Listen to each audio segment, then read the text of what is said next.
Good evening everyone. आज हम करते हैं अधिगम के बारे में सीखते हैं।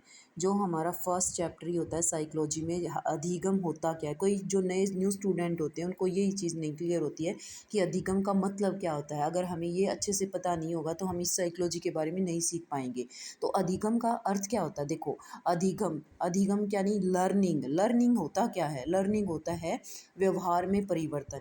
अगर किसी बच्चा है कोई भी, अगर उसको हम कुछ सिखा रहे हैं, अगर उसके व्यवहार में कुछ परिवर्तन नहीं होता है, इट मीन्स थोड़ा बहुत भी परिवर्तन नहीं होता, तो इसका मतलब लर्निंग नहीं हुई है। तो लर्निंग का अर्थ जो होता है वो हमारा होता है सीखना अथवा व्यवहार में परिवर्तन है। अधिगम लर्निंग की कुछ विशेषताएं होती हैं जो डायरेक्ट हमारे को एग्ज़ाम में पूछी जाती हैं। तो वो क्या होती है, कई बार होता है सीखना व्यवहार में परिवर्तन है। सीखना सबसे अधिगम की कुछ विशेषताएं वो क्या हो जाएंगी, जैसे सीखना जो है अधिगम व्यवहार में परिवर्तन है। आगे है प्रकृति अपेक्षाकृत स्थायी होती है। सीखना जो अधिगम है वो जीवन पर्यंत चलने वाली एक सतत प्रक्रिया है। ये क्वेश्चन आता है, जैसे अधिगम क्या है, सतत प्रक्रिया है, असतत प्रक्रिया है, तो ऐसे क्वेश्चन आते हैं। तो सीखना जीवन पर्यंत चलने वाली एक सतत प्रक्रिया है। सीखना एक सार्वभौमिक प्रक्रिया है। सीखना उद्देश्यपूर्ण एवं लक्ष्य निर्देशित होता है, यानी कि कोई लक्ष्य होता है हमारा तभी हम कुछ सीखते हैं। तो सीखने का संबंध अनुभवों की नवीन अव्यवस्था से होता है। वातावरण एवं क्रियाशीलता की उपज है। सीखने के द्वारा शिक्षण अधिगम उद्देश्य की प्राप्त किया जा सकता है। वृद्धि और विकास में सीखने अधिगम लर्निंग सहायता करता है। सीखना समायोजन में सहायक है, यानी कि कहीं भी हमें अगर समायोजन करना है, कोई भी कैसी भी परिस्थिति है, अगर लर्निंग हमें बहुत सहायता करती है उसमें।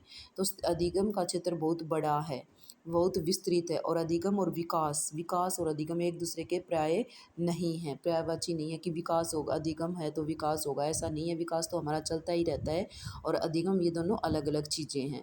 तो अब है कुछ सोपान है, कुछ डोमेन है अधिगम के। तो क्या क्या होते हैं, देखो इन पे जो सारी हमारी साइकोलॉजी में थ्योरी है वो इन पे बेस्ड हैं। कुछ है संज्ञानात्मक, क्रियात्मक क्या होता है, भावनात्मक क्या होता है। संज्ञान, संज्ञान क्या होता है, कुछ बच्चे तो इसी में कंफ्यूज हो जाते हैं कि संज्ञान होता क्या है। संज्ञान यानी कि सोचना विचारना, हमारे संज्ञान से हम क्या कल्पना करना, किसी चीज़ के तर्क वितर्क करना। तो ये हमारे किससे होता है, संज्ञान से होता है। हमारा किससे होता है, संज्ञान से होता है। अनुमान लगाना, विश्लेषण संश्लेष करना, व्याख्या करना, सरलीकरण करना, उदाहरण देना, ये सभी क्या है, ये सब पक्ष है, डोमेन है किसके, लर्निंग के। ठीक है। अब है क्रियात्मक, ये तो हो ही जाएगा, माइंड से जो काम करते हैं उसको संज्ञानात्मक बोलते हैं, बस सीधी सी बात यही है। क्रियात्मक क्या हो जाएगा, एक्टिविटी ज़्यादा यूज़ होती है, जैसे उछलना, साइकिल चलाना आदि। भावनात्मक हो जाएगा हमारा, भावनाएं, नैतिक नैतिक चरित्र, मूल्य आदि इसमें भावनात्मक में इसमें आ जाएंगे हमारे।